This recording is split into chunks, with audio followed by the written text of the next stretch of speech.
A light at the end of the tunnel. We end as we began, with a map. You've been so busy focusing on Antarctica and all the lies of the satanic cabal that you forgot to examine the location that brought you here in the first place. The North Pole at the center of Gleason's map and the flat plane we call Earth.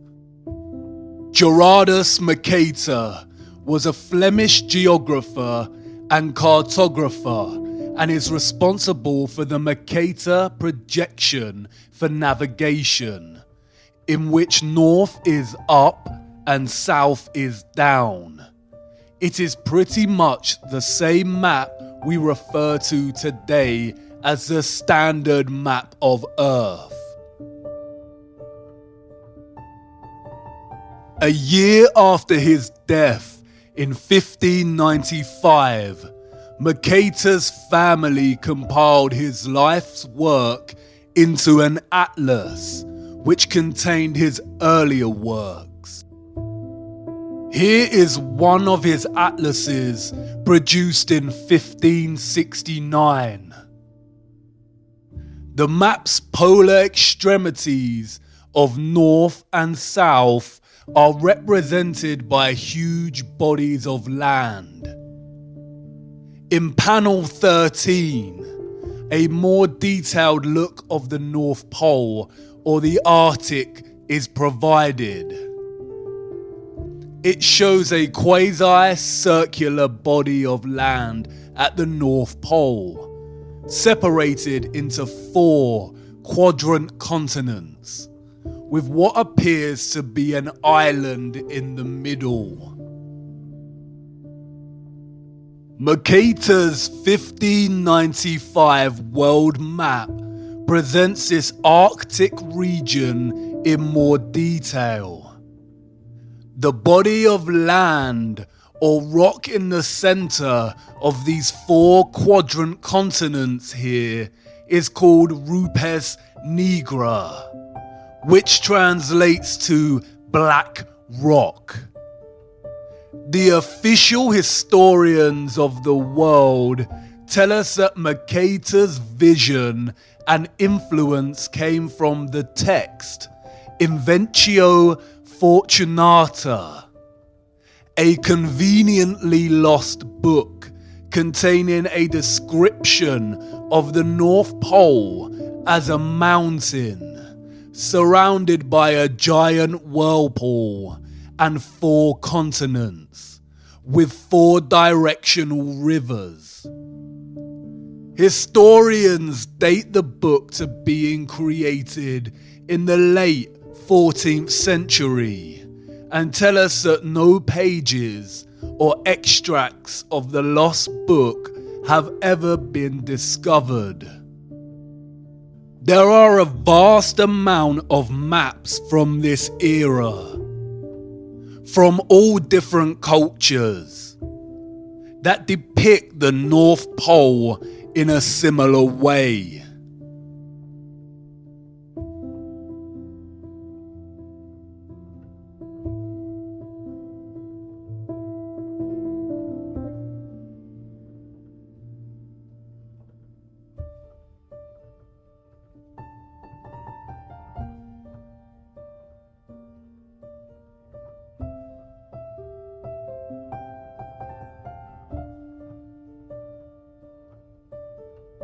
It is not until the 17th century that reference to the North Pole's mountain, 4 continents, and 4 directional rivers starts to disappear from cartography, like a Photoshop erasure job.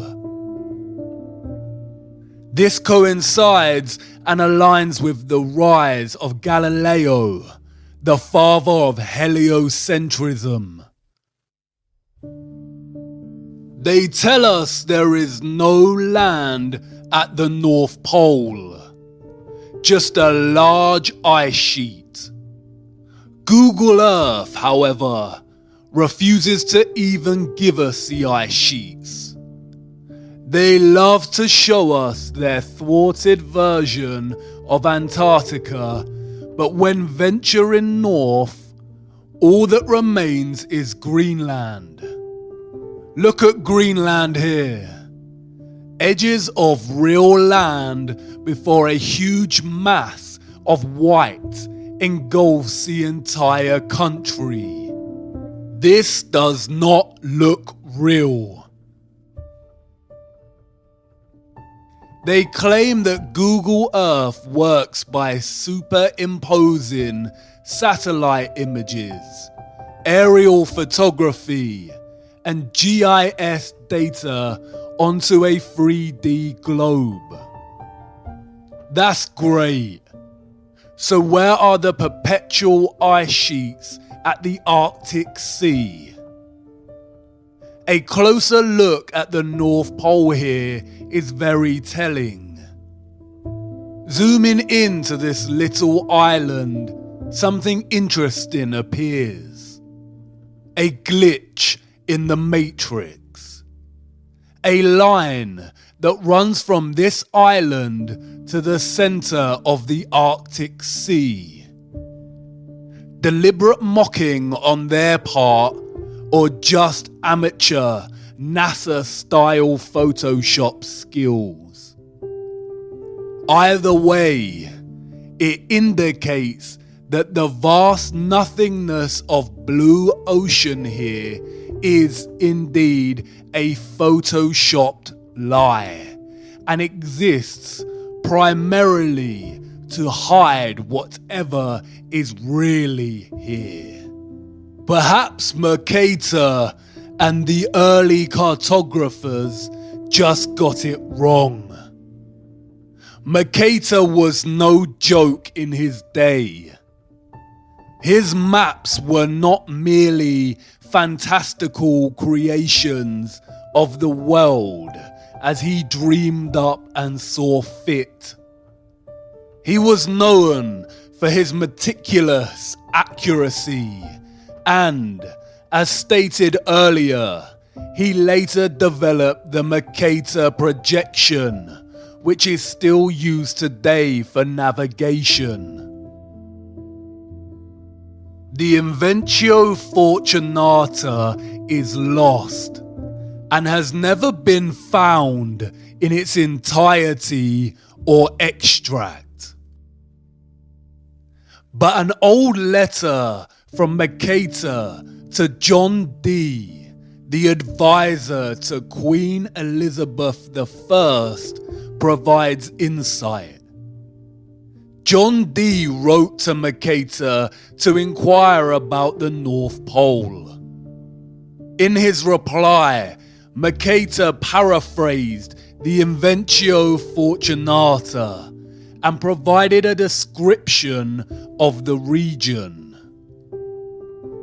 In the midst of the four countries is a whirlpool, into which there empty these four indrawing seas, which divide the north, and the water rushes round and descends into the earth just as if one were pouring it through a filter funnel.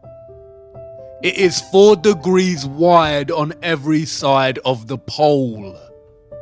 That is to say, 8 degrees altogether, except that right under the pole there lies a bare rock in the midst of the sea. Its circumference is almost 33 French miles, and it is all of magnetic stone, and is as high as the clouds. It is black and glistening. In Johann Rouche's 1508 map, the North Pole is represented in a similar manner, and the map's legend states, "It is written in the Book of the Fortunata, under the Arctic Pole there is a high magnetic rock, 33 German miles in circumference. A surging sea surrounds this rock as if the water were discharged downward from a vase through an opening to 4 mouths below. Around are islands, of which 2 are inhabited. Here the ship's compass loses its property, and no vessel with iron on board is able to get away. A magnetic rock or mountain at the center, at the North Pole, with the northern star Polaris fixed right above, unchanging, while the rest of the stars and constellations in the firmament revolve around it. Could the source of all magnetism and electromagnetism on Earth emanate from this magnetic mountain? It is an undisputable fact that compasses point north. But the satanic cabal tell us that the Earth is a spinning globe with 2 magnetic poles, the north and the south. Yet no matter how far we go south, the compass's needle never shifts and begins pointing south. It always points north. Is the north's magnetic pole just stronger than the south's and able to overpower it no matter how south you go? Or is somebody lying? And what about this whirlpool? The vortex at the center? Do the oceans really collect through 4 rivers and descend into the earth itself like a funnel or a vase? Would that even be possible? Do you remember what happened to water in the bowl with the magnet? Water is diamagnetic. It would certainly resist a large magnetic mountain. Is the North Pole really Earth's very own rabbit hole? And again, if this were true, why lie? It's entirely possible to let people know about this mountain and whirlpool and make it compatible with their satanic heliocentric model. The rabbit hole goes a lot deeper than you realize. It's hard to imagine a bigger secret than flat Earth itself, the firmament, the giant trees and quarried land. But there is one. It could very well perhaps be the most satanic lie of them all. Just perhaps. As always, the clues are hiding in plain sight. In the symbolism, in the mythology, the language, the metaphors, the movies, waiting patiently to be discovered. If we were to take them at their word and believe that Mercator and other renowned cartographers of the time were just influenced by a now missing book, the journey would end here. But by now, we know better than that. History is a corruption. The truth has been shattered, fragmented, mythologized, and scattered. All cultures throughout time have spoken of an ancient and sacred land. The ancient Greeks called this place Hyperborea, a land of perpetual sun. They said the people of Hyperborea were giants that lived for 1,000 years and enjoyed a life of happiness. Look at that word. Hyper is a prefix meaning beyond, and Boreas was the god of the north wind. Hyperborea, beyond the north wind. It is reminiscent of another word, the aurora borealis, the northern lights. The Hindu and Buddhist traditions speak of this legendary land as Shambhala. In Buddhist mythology, Mount Meru has its roots in hell and its summit in heaven, and is the bridge between Earth's realms. Scholars have pondered the location of Shambhala, writing that the literature frequently asserts that the world axis is associated with the center of Shambhala, and therefore it cannot possibly coincide with the Earth's spin axis unless Shambhala lies at the North Pole. Numerous sources support the tradition that Shambhala once lay near the North Pole. The Scythians, a branch of the Vedic peoples who roamed the Central Asian steppe, told of a wonderful place, similar to Shambhala, that lay far to the north. In most Asian cosmology, Mount Meru stands at the center. Look at the cosmological geometry here. Mount Meru at the center with 4 surrounding continent lands. In the fountain source of occultism, Paraka writes, this spot is the summit of what in the Hindu Puranas is called Shveta Dvipa, Mount Meru or Sumeru. It is the North Pole of the Earth. It is the mystical North Pole. The Japanese spoke of the island of the congealed drop, which was placed at the North Pole. The Vedics called this land Paradisha.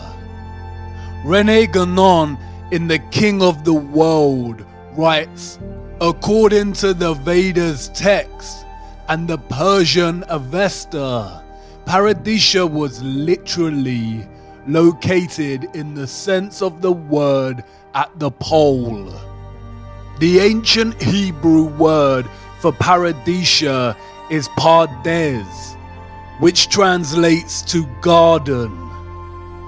In Norse mythology, we have Vergelmir, the whirlpool at the roots of the cosmic tree Yggdrasil, where we are told all rivers flow from.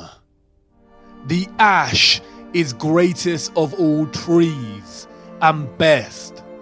Its limbs spread out over all the world and stand above heaven. 3 roots of the tree uphold it and stand exceeding broad. One is among the Aesir, another among the Rime giants, in that place where aforetime was the yawning void. The third stands over Niflheim, and under that root is Vergelmir. You've seen this before. Look closer. A circular rim of mountains. Perhaps at first mistaken for the Antarctic ice ring. But compared to Mercator's 4 continents, surrounding Rupes Nigra, a circular rim of mountains. In the Bible, this land is called the Garden of Eden. In the middle of the garden were the tree of life and the tree of knowledge of good and evil. A river watering the garden flowed from Eden. From there it was separated into 4 headwaters. The same 4 headwaters that Mercator depicts in his map. Beautiful for situation, the joy of the whole earth, is Mount Zion, on the sides of the north, the city of the great king. It has many names: Mount Zion, Mount Meru, Sumeru, Rupes Nigra, the Axis Mundi, the cosmic axis, the world pillar, the world tree, the tree of life. The connection at the center of this plane, connecting the above and the below, the source of God, the source of magnetism. The Book of Enoch is also consistent. And from there, I went to the middle of the earth and saw a blessed, well-watered place, which had branches which remained alive and sprouted from a tree which had been cut down. And there I saw a holy mountain, and under the mountain, to the east of it, there was water, and it flowed towards the south. All cultures have their own versions of this central axis, Mount Meru, or what the Bible refers to as the tree of life. Heaven's altar right here on earth.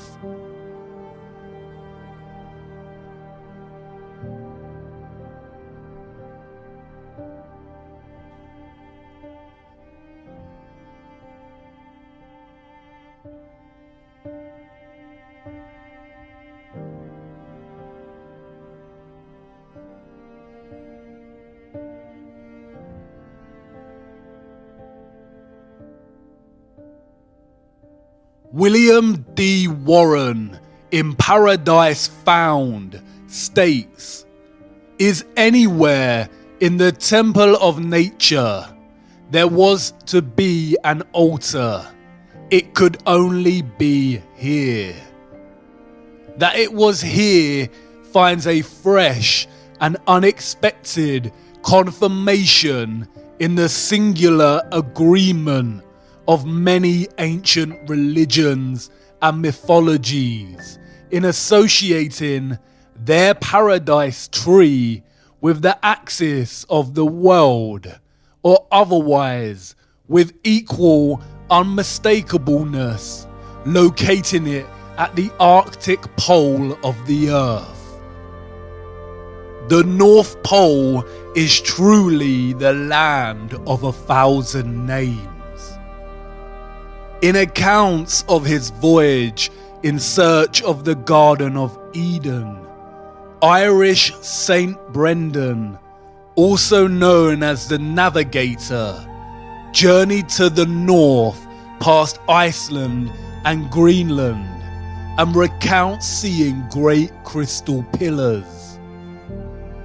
A lot of Celtic mythology centers around the northern regions, with many believing that the real location of the Arthurian Avalon is actually at the center, the North Pole.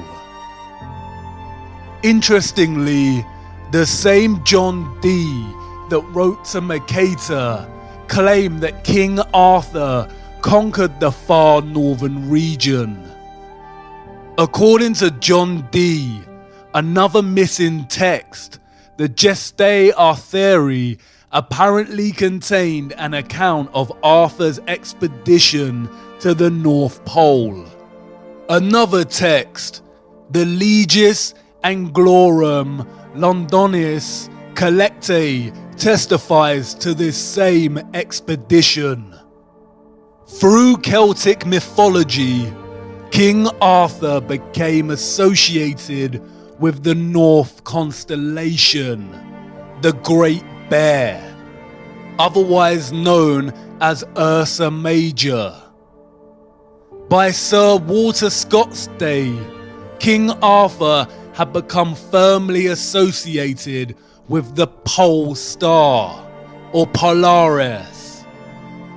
In his 1805 work, Lay of the Last Minstrel, he states, Arthur's slow wane his course doth roll, in utter darkness round the pole.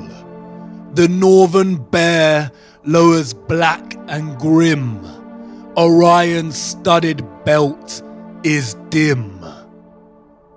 The symbolism speaks louder than the corrupted history. King Arthur's Knights of the Round Table and the Western and Chinese zodiacs are strikingly similar. The Chinese zodiac table. It is our flat earth. The constellations of the dome or firmament circling the magnetic center, as do the yin-yang of the sun and the moon. King Arthur and the 12 knights at the round table. 12 zodiac signs, 12 knights, with King Arthur's seat at the top, like Polaris. Look at the rose in the center. It is very similar to Mercator's representation of the North Pole. The 4 continents look like petals, and the magnetic mountain in the center looks like the plant's stigma. Is the North Pole the true Holy Grail? The clock with its 12 hours, all time revolving around the center or the pole. There are 12 months in a year and 4 seasons, just like the 4 continents surrounding the pole. Our Earth is the oldest clock. 12 stars on the flag of Europe. Mercator's letter stated that Mount Meru, or Rupes Nigra, was 33 miles in circumference. 33 again. The United Nations flag, split into 33 sections, with the final, largest section falling in the center. 33rd degree Freemasonry. During the course of initiation, the Mason is taught that the North is Masonically a place of darkness. The Freemasons worship East, West, and South, and forsake the North. This is because the North is associated with the energy of good. It is the source, the magnetic mountain, the axis mundi directly underneath Polaris, the fixed constant star. 33 is also the age Jesus was when crucified. Many scholars have drawn links between Jesus and King Arthur. Jesus had 12 disciples. Da Vinci's The Last Supper. 12 disciples revolve around the center, Christ. A closer look at the table shows an arched central base, suggesting it was actually a round table that has been halved and flattened for purposes of the painting, hidden in plain sight. Our first encounter with the North Pole is also one of the first deceptions we ever experience as humans. St. Nicholas, or Santa, comes from the North Pole. Santa is an anagram of Satan and has ties to another mythological being, Krampus, a horned half-goat, half-demon deity that punishes children who misbehave, i.e., it has its roots in the satanic practice of Moloch worship. Krampus is still worshipped today in many European countries. Can you see what they are doing? Contemporary Christmas practices have their roots in Victorian literature. Before that, the season still carried its true Christian practices and celebration of Christ. The satanic cabal has distorted and corrupted the true celebration of Christmas, tying satanic figures suggestive of child predation to the North Pole. As we grow up and find out Santa is a lie, we never give the North Pole another thought. It is the location of our first disillusion, our first painful truth. We are programmed to deliberately lose our sense of wonder for the North Pole. This usually coincides with the same time that we begin our heliocentric indoctrination at school. Christmas is a celebration of the birth of Christ, a celebration of the source, of God. That's why we put up Christmas trees. The Christmas tree is Mount Meru, the Rupus Nigra, the tree of life, and the star on top is Polaris, the fixed star in the firmament. Humanity has collectively forgotten this. The Christmas tree is a celebration of the magnetic axis mundi at the center of our flat Earth, and it has subsequently been corrupted and replaced by debased materialism. We no longer remember what we are celebrating. The satanic cabal must corrupt the North Pole. They tell us it's just an ice sheet, but Google Earth cannot even give us a photoshopped version of the ice. They don't even want people interested in ice sheets. They can't even bear to acknowledge the North Pole. It is against their satanic religion. Hollywood movies always contain things hidden in plain sight. But there are a select few of these movies that are highly satanic and Masonic. The Truman Show is a metaphor for our programmed deception living under the dome.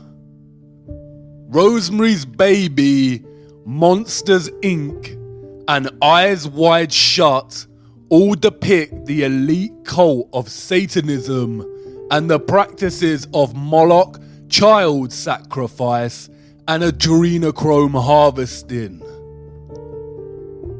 The Matrix is an obvious metaphor of humanity's slave status. The Matrix itself being the programmed deception cast upon humanity, who have no clue to the true nature of their reality. But there is another film, probably the most Masonic of them all, The Wizard of Oz, Dorothy's journey through the land of Oz. Notice the red shoes. Do you remember what Macaulay Culkin said about the red shoes? Dorothy and her unlikely band of friends must follow the yellow brick road to the Emerald City to ask the wizard if she can be sent home.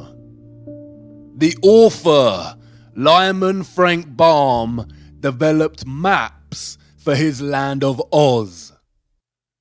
Does this remind you of something?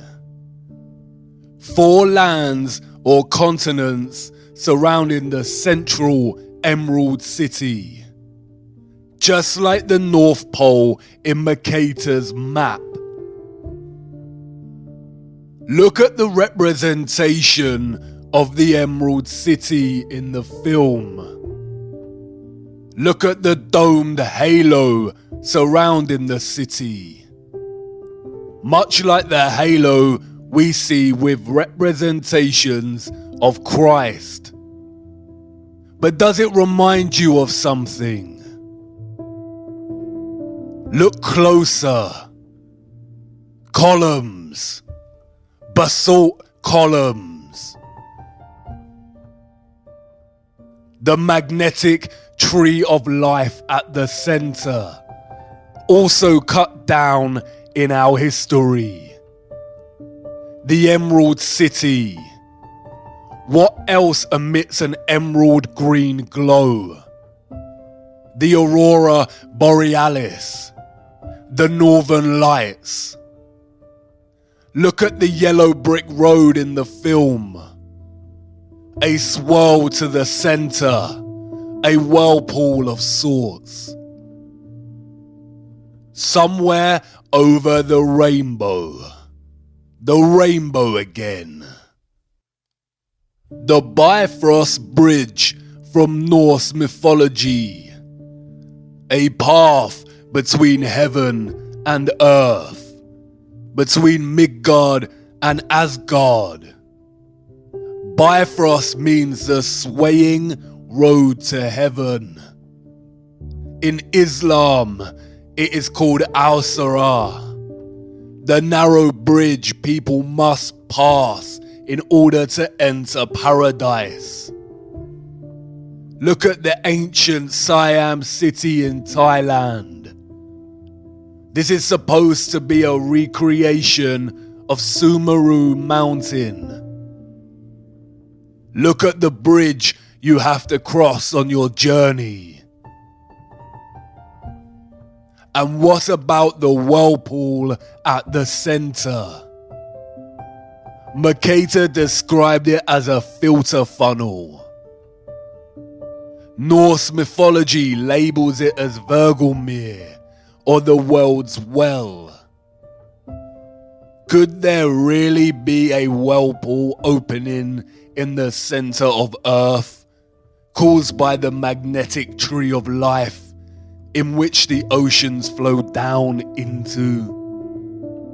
Paul the Deacon, an 8th century Benedictine monk, wrote that where the ocean extends without bounds is that very deep abyss of waters which we commonly call the ocean's navel.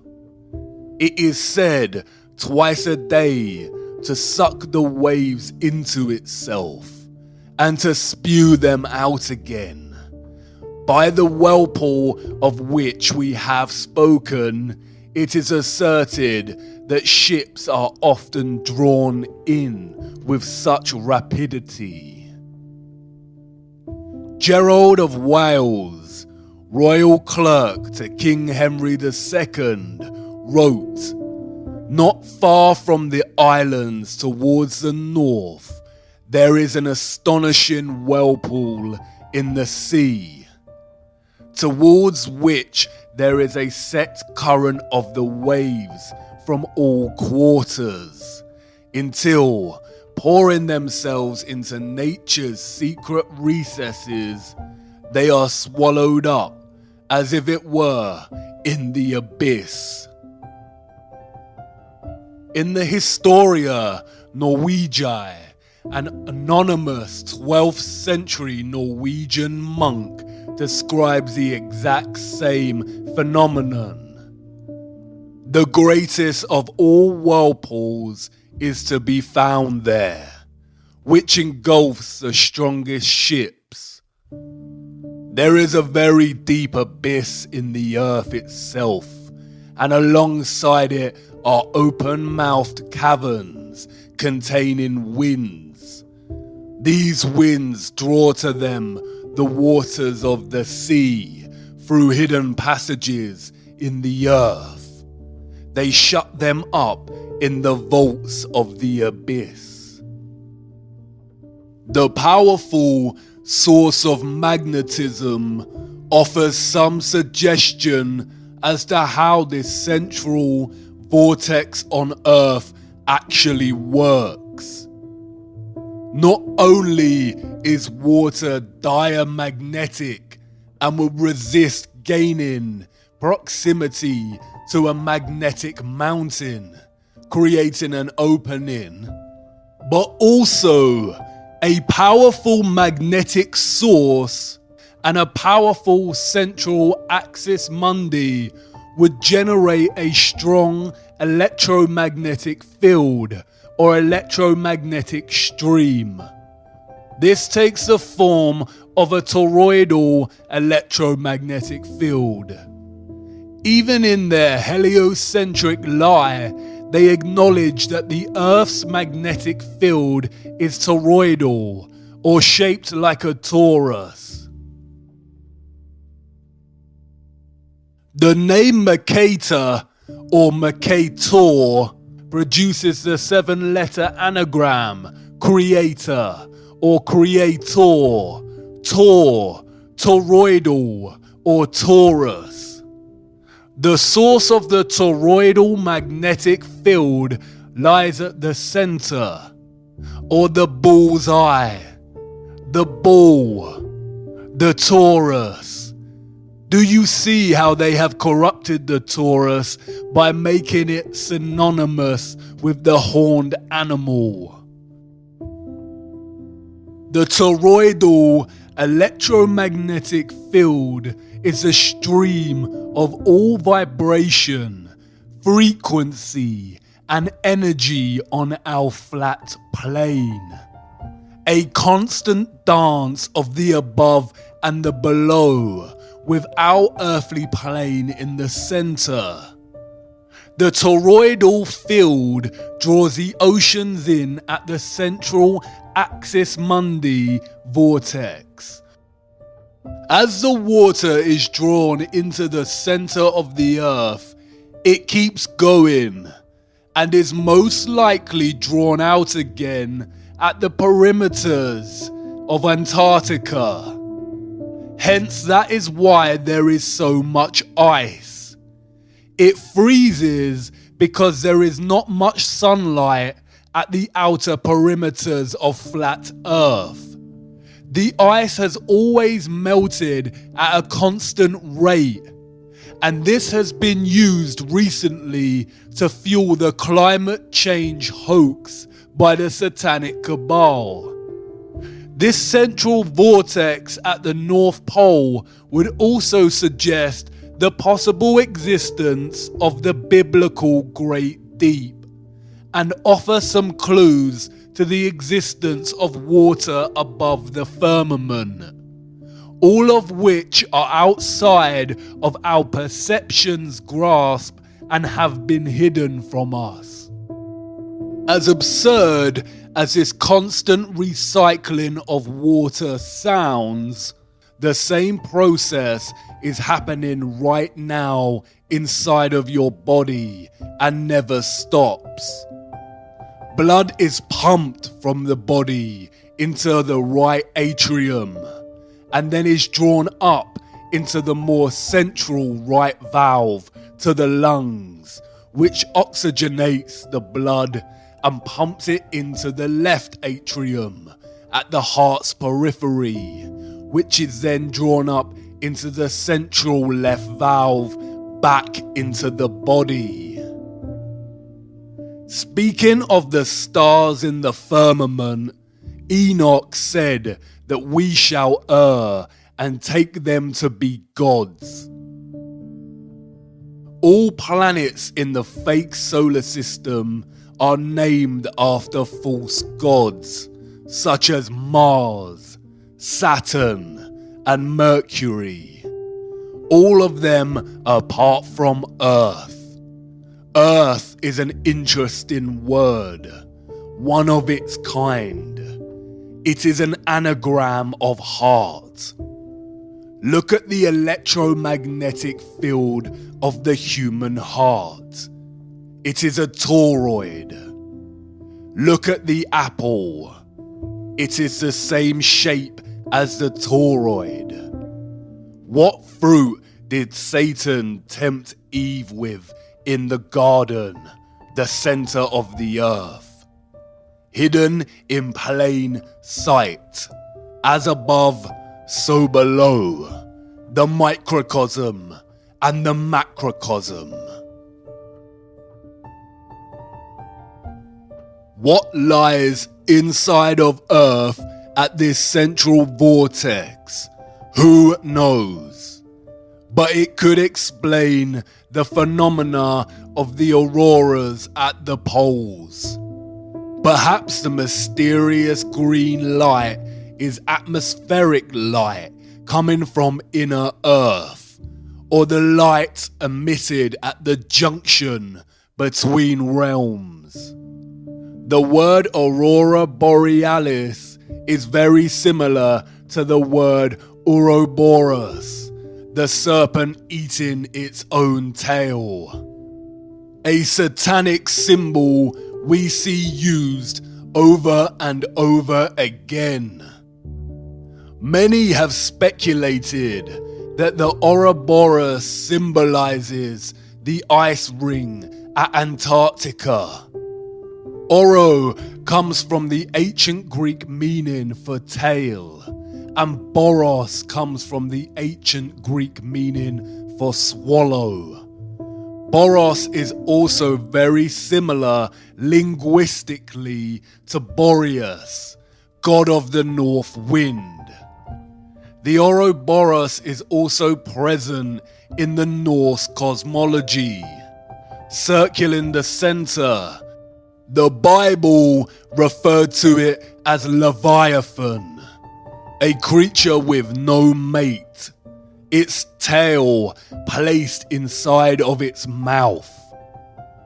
It signifies how the North Pole and the Antarctic ice ring meet in the continual, infinite recycling of the oceans caused by the flow of energy from a toroidal electromagnetic field. It also symbolizes the continual dance between good and evil. The good being the Arctic North Pole and the evil being Antarctica. The ant prefix of Antarctica is precisely the same prefix used to signify opposition and being against. The Arctic is Christ, and Antarctica is the Antichrist. So many of the satanic elite are obsessed with Antarctica. In the mythologies, It is only the pure of heart that can enter the North Pole Center, Hyperborea, the Emerald City, the Garden of Eden. And we see this motif play out over and over again in their satanic mocking of our ignorance, while they continually lead us further and further away from knowing the truth, keeping us rooted to giving our energy to their satanic matrix. The recent BFG movie shows the characters jumping into another realm at a center with a giant tree.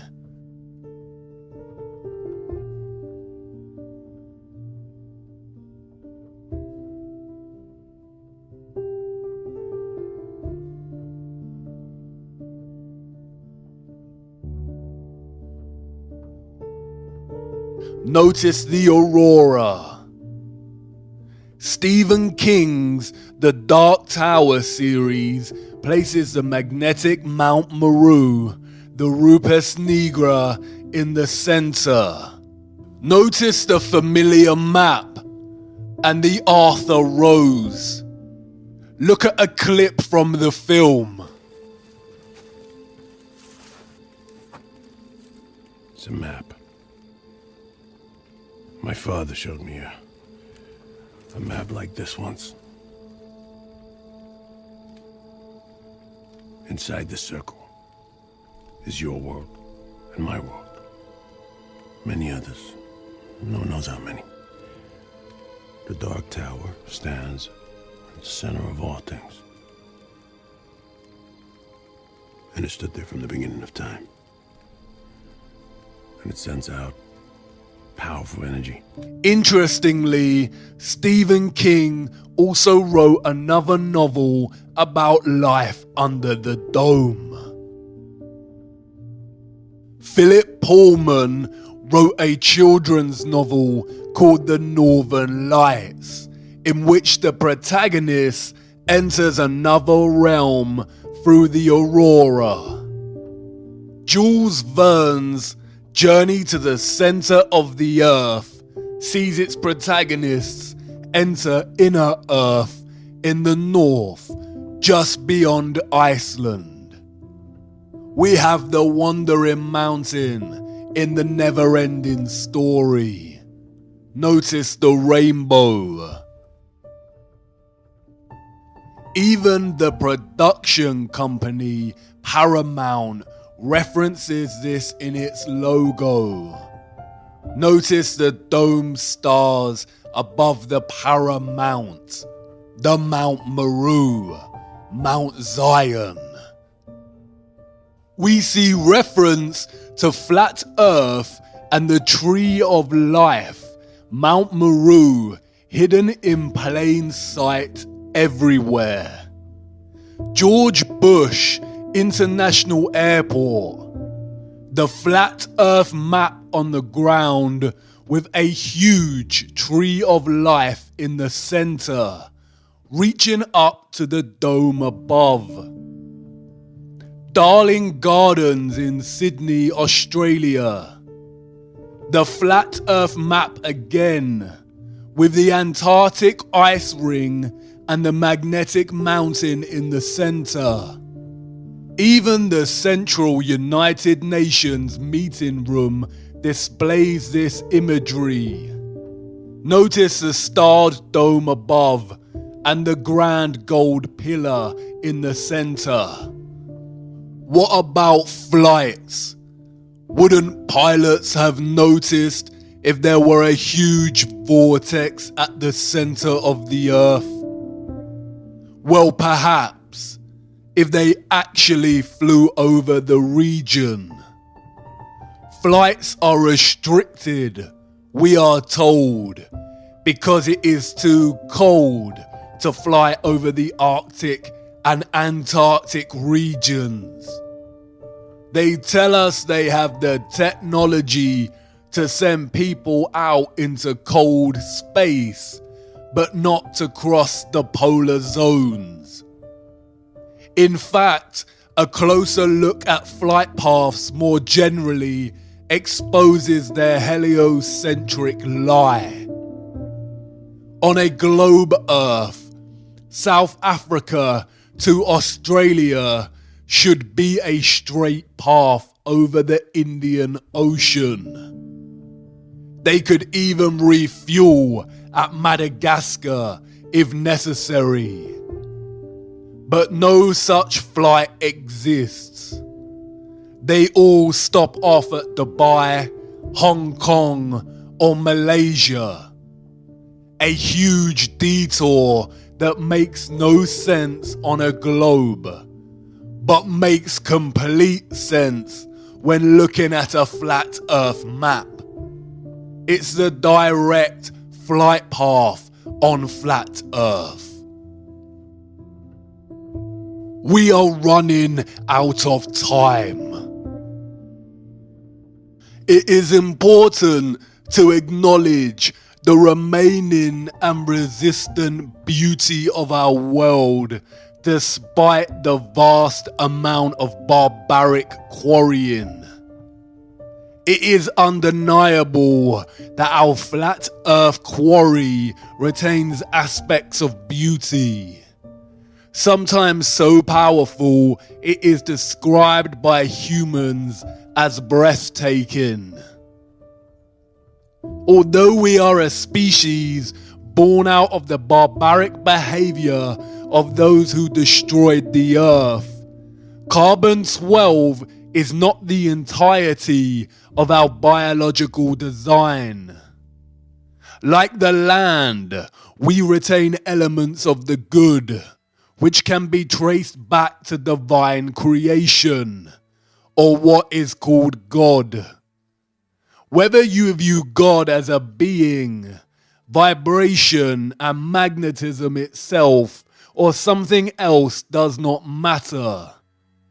God is the source, the intelligence that designs and creates. Hexagonal efficiency is just one geometric design found in living organic matter. There is a sequence and ratio underpinning all geometric shapes, life, and matter itself. These are the Fibonacci sequence and the golden ratio. The Fibonacci sequence, the mathematical sequence of adding the last two numbers that came before, starting with 1. As the sequence continues, a constant ratio of 1 to 1.6 appears.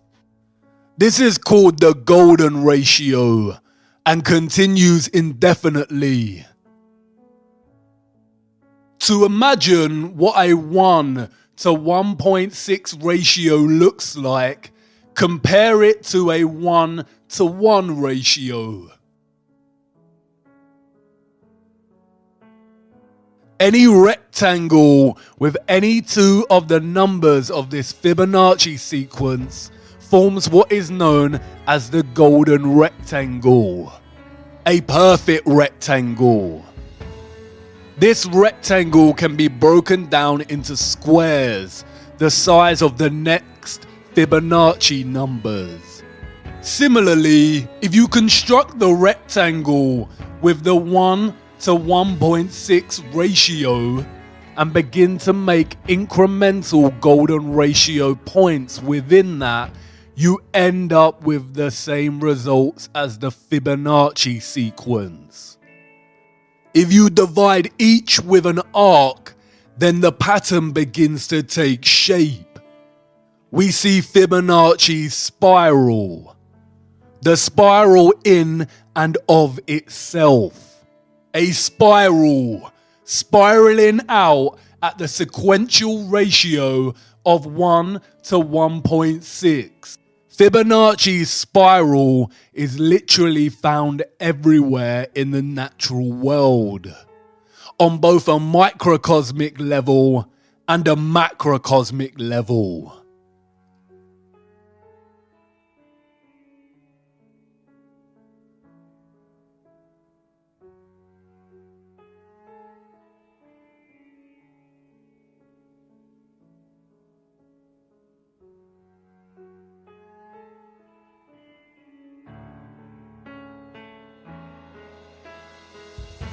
It is the blueprint of all creation. It is not a coincidence that the entire education system pretty much ignores the golden ratio and golden spiral. We are not taught about this because the inevitable conclusion of understanding the omnipresence of this ratio is to acknowledge intelligent design and creation. It is the fingerprint of God.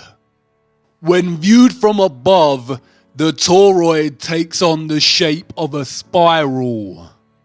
Your brainwashing and programming has to have such a powerful grip over you if you think for 1 second our flat Earth itself would not take on the same ratio and patterning.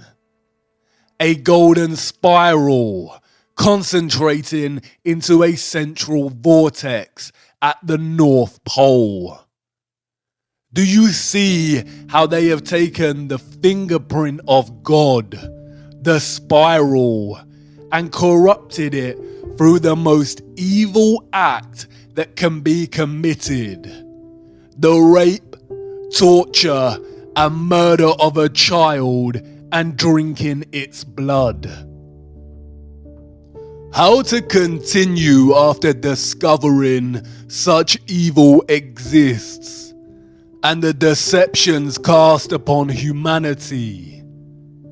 What to do when things fall apart, when down becomes up and up is now down, when those you trusted the most deceived you and let you down, when the storm comes. Center yourself. Return to the center, and not in the way they tell you. There is a reason the satanic cabal pushes things like meditation and want you to participate in blind positivity.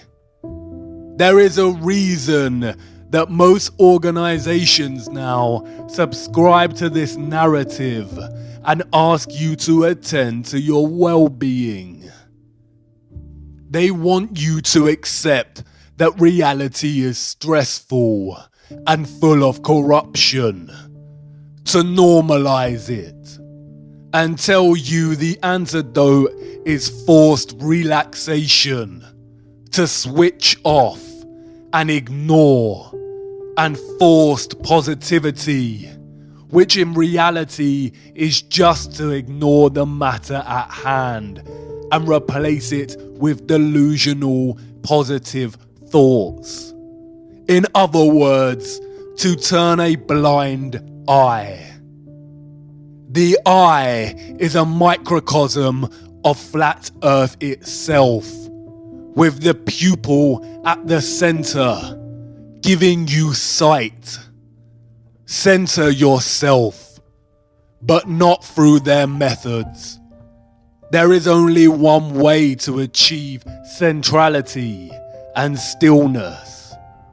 The eye of the storm, immutable and still while all around it energetic rage. The tree trunk, steadfast as the wind rattles its branches. The truth is objective. It cannot move, cannot bend, cannot fall apart. It is positively charged. It stands up to any counter argument. And because of this, the truth is pure and is fixed. The fixed center of being. Put on the full armor of God so that you can take your stand against the devil's schemes. Stand firm then, with the belt of truth buckled around your waist. And knowing the world we live in, the journey to the center is going to be the journey of a lifetime. It's here, the end of the rabbit hole, the end of our small journey.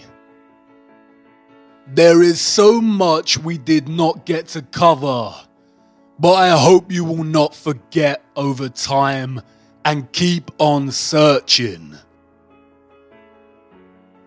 Did I accomplish what I set out to achieve? Am I wiser? Do I know more? Perhaps a little. But the more truth I discovered, the less I truly know. The truth humbles and puts me in my place. But it is not a place of dislocation that believing in the Einsoft heliocentric model of nothingness produces in an individual. You probably want to ask if I now believe in God. If you need to ask that question, then you haven't been paying attention. I didn't tell you before because I knew I wouldn't need to. But this isn't really an ending for me or for yourself. For I know that something in you, viewer, has forever changed. Whether it's your entire perspective of the earth, or just a small fraction of something that may nag at you during the late nights when sleep doesn't come. This isn't goodbye, and this is not an exit. It's actually the beginning. You're not really leaving the rabbit hole. You cannot leave the rabbit hole now. You've seen too much. The road doesn't end here. It's just a brief pause at the crossroads of another entrance to another rabbit hole. The journey of a lifetime. And who knows where it will lead you, viewer. But let's hope it's closer to the center.